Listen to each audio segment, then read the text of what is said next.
अस्सलाम वालेकुम। मोहम्मद कामरान हेयर। और हम मिशेल फूको के बारे में बात कर रहे थे पिछली वीडियो में। और इस वीडियो में भी हम बात करेंगे मिशेल फूको के बारे में, क्योंकि मिशेल फूको को हज़म करना इतना आसान नहीं है। Is a very controversial theorist. और we'll keep talking about Michel Foucault even in the next lecture as well. क्योंकि जैसे मैंने आप लोगों को बोला कि मिशेल फूको के ऊपर ये 2-3 वीडियोस बनाना, इसका मकसद भी यही है कि आप लोगों को आसानी से इनके कॉन्सेप्ट्स जो हैं, इनके थियरीज जो हैं, वो समझ में आए। Michel Foucault medical doctors family से बिलोंग करते थे। उसके फादर भी एक सर्जन थे, और उसके दादा भी जो है वो एक लोकल डॉक्टर हुआ करते थे। मिशेल फूको बहुत एक कंट्रोवर्शियल थियरिस्ट हैं। चूँकि उसको मेंटल इलनेस की भी शिकायत थी, क्योंकि फैमिली वाले समझते थे कि ये मेंटली ठीक नहीं है। ठीक है, तो तब उनके मशवरे से उन्हें जो है वो एक साइकाइट्रिस्ट के पास भेजा गया। तो माहिर नफ्सियात, चूँकि ये खुद एक होमोसेक्सुअल थे, तो माहिर नफ्सियात ने उनका ये डायग्नोस किया कि ये होमोसेक्सुअल है। लेकिन मिशेल फूको जो डॉक्टर के सामने बैठा हुआ है, वो उन्होंने डॉक्टर का ये डायग्नोस किया कि इस डॉक्टर को जो है वो साइको एनालिसिस की बीमारी है। जिस टाइम डॉक्टर मिशेल फूको को के बीमारी को डायग्नोस कर रहा था,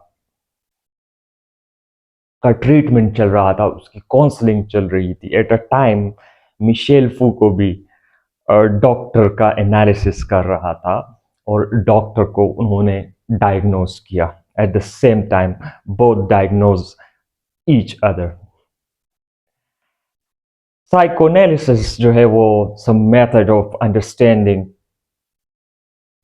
and treating mental and emotional issues.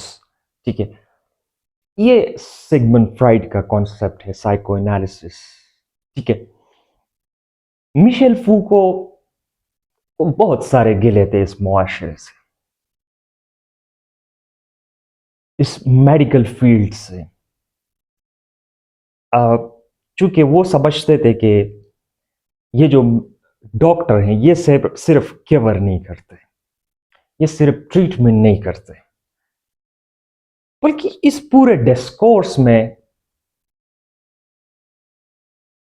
जो है, just like for example if I, जब मैं बोलता हूं कि यार ये डॉक्टर सिर्फ ट्रीटमेंट नहीं करता, ठीक है, तो ये बात बहुत गहरी है। इस दिस होल मेडिकल डिस्कोर्स, वो समझता है कि ये डॉक्टर जो है, इसके पास ये पावर है कि ये किसको एबनॉर्मल करार करें और किसको जो है वो नॉर्मल जो है वो डिक्लेयर करें। बात समझ रहे हैं ना? हाँ, तो चूंकि मिशेल फूको होमोसेक्सुअलिटी को बीमारी नहीं समझते थे, लेकिन डॉक्टर उसे एबनॉर्मल करार देते हैं, तो एट द सेम टाइम वहां पे भी हमें एक चीज जरूर नजर आती है, क्योंकि ये मिशेल फूको के लिए क्रिटिसिज्म के लिए एक माहौल बन जाता है, क्योंकि वो इन्हीं चीजों पे क्रिटिसिज्म करता है। तो वो समझता है कि जो डॉक्टर है उसके पास ये पावर है कि लोगों को कैटेगराइज करे एबनॉर्मल और नॉर्मल। ठीक है, जैसे होमोसेक्सुअलिटी को उन्होंने एबनॉर्मल करार दिया, जब मिशेल फूको पावर के बारे में बात करता है, पावर मिशेल फूको के लिए इट्स वेरी सरप्राइजिंग जब हम सुनते हैं। कभी कभी तो ये बात भी होती है कि पावर है ही नहीं, पावर रिलेशंस हैं। ठीक है, अब ये पावर जो है, according to the Michel Foucault, ये पावर जो है ये किसी एक एंटिटी के पास नहीं होता, बल्कि ये नेटवर्क ऑफ सोशल रिलेशन में एग्जिस्ट करता है। और दूसरा अहम पॉइंट ये है कि मिशेल फूको जो है बेसिकली वो क्रिटिसाइज करता है ये टॉप टू बॉटम हायरार्की जो है। यहाँ पे मैंने आप लोगों के लिए एक माइंड मैप बनाया है, so you can easily understand from this points. तो ये पावर जो है, ये इसका जो top to bottom we can say ये हायरार्की जो है, ये इसको जो है वो चैलेंज करता है मिशेल फूको। वाई? देखिए मैं आप लोगों को समझाता हूं। ये कहता है कि ये नहीं है कि पावर जो है वो सिर्फ ऐसे एग्जिस्ट करता है इन अ लेडर फॉर्म, ठीक है, from the top to bottom. ये कहता है कि फॉर एग्जाम्पल अगर प्रोफेसर के पास पावर है तो कभी कभी स्टूडेंट के पास भी पावर आ जाता है। इन डिफरेंट कॉन्टेक्स्ट पावर जो है इट्स पावर डायनेमिक, ठीक है। किसी के पास पावर ज्यादा होता है, किसी के पास पावर कम होता है, so it doesn't mean it's static. Power जो है जिस किसी के पास पावर कम है, हो सकता है उसके पावर कल ज्यादा हो।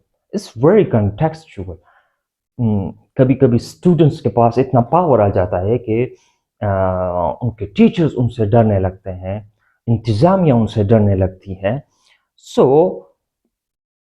इन that case we can say power doesn't exist only in the top to bottom rigid hierarchy। ठीक है, बात समझ आ रही है? तो मिशेल पूगो एक तो कार्ल मार्क्स के साथ कभी कभी उनके फसादात रहे हैं।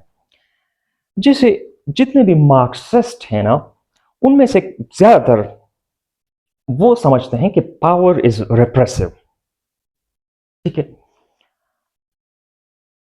जबर और जुल्म के लिए इस्तेमाल होने वाली चीज इज पावर। ठीक है, जबकि मिशेल फूको कहता है कि no, power is productive. Power जो है ये प्रोडक्टिव है। कैसे प्रोडक्टिव है? Because it creates norms, roles and even shape people identities. So if that case power is productive. Power जो है ये प्रोडक्टिव है। जैसे फॉर एग्जाम्पल स्कूल है, एजुकेशन। स्कूल क्या करता है? स्टूडेंट को क्रिएट करता है, who think, act and speak in a certain way। ये स्टूडेंट को बनाता है। ठीक है, द पावर ऑफ एजुकेशन। बात समझ रहे हैं ना? That is why Michel Foucault ने पावर को कुछ यूं डिफाइन किया है कि action action that modify make changes in another action, modify other action। That is power। ठीक है, अब देख लेना कुछ खास किस्म के नाम्स हमारे ऊपर एम्पोज किए गए हैं। देन जेंडर कॉन्टेक्स्ट में देख ले, फिर नॉर्म्स से हटकर आ जाएं, हाँ, जेंडर कॉन्टेक्स्ट में देख ले, फिर आ जाए रिलीजियस कॉन्टेक्स्ट में देख ले। ठीक है, फिर आ जाए इकोनॉमिकल कॉन्टेक्स्ट में देख ले कि कैसे हमारे एक्शंस को जो है वो पावर मॉडिफाई करता है, कि कैसे हम मान लेते हैं कि ये चीज ठीक है, ये नॉर्म्स ठीक है हमारे लिए, कि कैसे डिफ्रेंशिएट करता है what is good for us and what is bad for us. ठीक है, तो इसके बैक पे क्या है? पावर, रिलीजियस कॉन्टेक्स्ट में भी पावर, इकोनॉमिक कॉन्टेक्स्ट में भी पावर, एजुकेशनल कॉन्टेक्स्ट में भी पावर। ठीक है, तो मिशेल फूको समझता है कि ये जो पावर है ना, ये जाल की तरह मुआशरे में फैला हुआ है। ठीक है, अब the very interesting thing is that जब मिशेल फूको पावर की बात करता है तो वो उसके साथ नॉलेज की भी बात करता है, क्योंकि पावर और नॉलेज को एक दूसरे से जुदा नहीं किया जा सकता। ठीक है, वो कहता है कि power create knowledge and knowledge create power. मिसाल के तौर पर डॉक्टर है, उसके पास नॉलेज है, तो उस नॉलेज की बुनियाद पर उसके पास ये अथॉरिटी है कि वो एक बंदे में किसी बीमारी की तशखीस करता है, फिर वो जो है वो इसकी बुनियाद पर जो है वो एक बीमारी को डिफाइन भी करता है and then categorize the patients like categorize the normal and abnormal person. ठीक है, तो इस लिहाज से एक डॉक्टर का एक पेशेंट के ऊपर पावर है, अथॉरिटी है। बात समझ रहे हैं ना, क्योंकि उसके पास नॉलेज है। ठीक है, उसके पास डिग्री है। और हम लोग क्या करते हैं, जब एक आम सा बंदा हमें बताए कि आप में बीमारी है, क्या हम उस पर यकीन करेंगे? नो, हम उस पर यकीन नहीं करेंगे। लेकिन जब हम डॉक्टर के पास जाते हैं तो हम समझते हैं कि हम फ्लॉ डॉक्टर, फॉर एग्जांपल हम हार्ट स्पेशलिस्ट के पास जाते हैं, जब वो हमारे अंदर कोई हार्ट की बीमारी की तशखीस करते हैं, so we believe in that because of knowledge, क्योंकि हम समझते हैं कि उसके पास इस चीज का नॉलेज है, तो ये नॉलेज उसे पावर देता है। बात समझ रहे हैं ना? तो ये पावर जो है it's something more than law. Power जो है ये एक इंस्टीट्यूशन या लॉ तक रिड्यूस नहीं है, तक लिमिटेड नहीं है, आई मीन के, बल्कि पावर जो है ये मुआशरे में फैला हुआ है। अब रोल्स में, for example father and son, power relation, father के पास पावर है। ठीक है, ये पावर में जो रिजिडिटी है या ये हम लिमिटेड करते हैं खास इंस्टीट्यूशन या एक रूलर होता है उस तक महदूद करते हैं, तो ये चीज मिशेल फूको की किताब में नहीं है। मिशेल फूको पावर को डायनामिक समझता है और पावर को एक जाल की तरह समझता है जो कि फैला हुआ है। और सबसे अहम बात, जब वो पावर की बात करता है so he automatically talk about the knowledge, वो नॉलेज की भी बात करता है। अच्छा, मिशेल फूको समझता है कि पावर जो है operates through what he called discourse. ठीक है, पावर जो है वो डिस्कोर्स के थ्रू ऑपरेट करता है। Now let's move toward the discourse. बहुत ही अहम कंसेप्ट है, इसको समझना बहुत ज्यादा जरूरी है। आप लोगों ने नाम सुने होंगे, डिस्कोर्स एनालिसिस, ठीक है, डिस्कोर्स, ठीक है, और इसके साथ जुड़ी एक और चीज आइडियोलॉजी। ठीक है, फिर इनके बीच में कुछ थोड़ी बहुत डिफरेंस मौजूद है और इसको समझना आसान नहीं है, डिस्कोर्स और आइडियोलॉजी के बीच में डिफरेंस। ठीक है, लेकिन मैं आप लोगों को समझा दूंगा। ठीक है, so don't worry. Now let's move toward the discourse. Discourse क्या है? ये like we can say the fundamental meaning of discourse come from the linguistics. ये linguistics से आया हुआ है. It simply refers to any meaningful it refers to any meaningful extended unit of language or we can say a story or conversation, or we can say speech, or we can say a legal document. ठीक है, तो discourse is related to communication, is related to your language. ठीक है, Michel Foucault के मुताबिक discourse क्या है? Discourse से मुराद वो नजरियाती निजाम है जो ये मुतय्यन करता है कि कौन सी बात कही जा सकती है और कौन सी बात नहीं कही जा सकती। बात समझ रहे हैं? और किसको कहने का हक है और किसे कहने का हक नहीं है। तो ये इसके अंदर ये कवानीन जो है ये मौजूद होते हैं। फूको ने इसको आर्कियोलॉजी ऑफ नॉलेज में बहुत तफसील से बहुत बेहतरीन बयान किया है डिस्कोर्स को। मतलब कि किसी भी डिस्कोर्स में कुछ चीज़ें मौजूद होनी चाहिए। सबसे पहला जो है वो है इल्म, और वो भी scientific knowledge. For example we can say history, psychology, sociology, we can say physics. मतलब इल्म का एक बड़ा सिलसिला। मतलब इसमें इसके प्रैक्टिशनर्स होते हैं, फिर इसके जो है वो प्रोफेसर्स होते हैं, फिर तनकीद करने वाले क्रिटिक्स होते हैं। ठीक है, फिर जो है इसमें अमेंडमेंट करने वाले होते हैं, फिर में इसमें एक्सक्लूजन और इंक्लूजन करने वाले होते हैं कि क्या इसमें शामिल होना चाहिए, क्या इसमें नहीं शामिल होना चाहिए। फिर इसमें इसके ऊपर अमल करने वाले होते हैं। फिर इनका ताल्लुक एक पावर से होता है। ठीक है, और ये एक इंस्टीट्यूशन हो, जैसे हम हॉस्पिटल की बात करते हैं, जैसे हम यूनिवर्सिटी की बात करते हैं, इंस्टीट्यूशंस हैं, और इसमें इतनी ताकत हो कि इसकी बात या इल्म को जो है वो हकीकत माना जाए, सच माना जाए।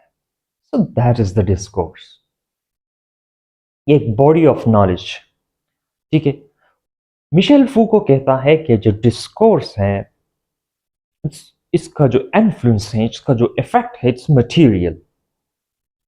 जैसे फॉर एग्जांपल आप देखते हैं कि एक मुल्क है, उसमें लोग बहुत मजहबी लिबास पहनते हैं, उसके जेंडर रोल्स भी काफ़ी मजहबी होते हैं, इसके ऊपर मजहब का काफ़ी इन्फ्लुएंस होता है। तो आप समझ जाएंगे कि यहाँ पे मजहबी डिस्कोर्स जो है वो बहुत पावरफुल है। अब ये डिस्कोर्स जो है ये ऐसे फैला हुआ है। ठीक है, तो क्या आप इसको चैलेंज कर सकते हो? ये बहुत मुश्किल है, आप इसको चैलेंज ऐसे नहीं कर सकते। You need to be more prepare. तो जैसे फॉर एग्जाम्पल आप डॉक्टर के पास जाते हो, आप डॉक्टर की बात पर यकीन रखते हो कि डॉक्टर जब बीमारी की तशखीस करता है तो वो झूठ नहीं बोलता। वो जब आ, वो पहनता है, स्टेथोस्कोप पहनता है, वाइट कोट पहनता है, तो वो कभी झूठा नहीं हो सकता। ठीक है, उसके पीछे जो उसकी डिग्री लगी हुई है, एक बड़ा ढांचा एक बड़ा ढांचा लगा हुआ है, स्केलेटन। तो डॉक्टर कभी झूठा नहीं हो सकता। डॉक्टर की बात बिल्कुल ठीक रहती है, और बाहर जो बहुत सारे लोगों की लाइन लगी होती है। हाउ कैन यू से doctor is a liar? Doctor झूठ बोल रहा है। डिस्कोर्स के बारे में तो आप लोगों को समझ आ गई होगी, लेकिन डिस्कोर्स और आइडियोलॉजी में क्या फर्क है? क्योंकि इसको हम अक्सर मैक्स कर देते हैं। Ideology is a set of beliefs or principles that forms the basis of political, economic, or we can say social system. तो ये जो आइडियोलॉजी है ये एक फ्रेमवर्क है जो आपकी सोच और आपके एक्शन को गाइड करता है। मसलन हम कहते हैं लिबरलिज्म, हम कहते हैं सोशलिज्म, हम कहते हैं फेमिनिज्म, ठीक है। अब डिस्कोर्स जो है is the way language is used to convey meaning and shape understanding in a particular context. तो मुझे पूरा यकीन है कि जिन जिन स्टूडेंट्स की भी इंटरव्यूज होने जा रही हैं, अगर उनसे डिस्कोर्स के बारे में सवाल पूछा जाएगा तो जरूर उसे आइडियोलॉजी के बारे में सवाल पूछा जाएगा कि what is the difference between these both. So ideology जो है वो एक फिक्स सिस्टम ऑफ बिलीफ है।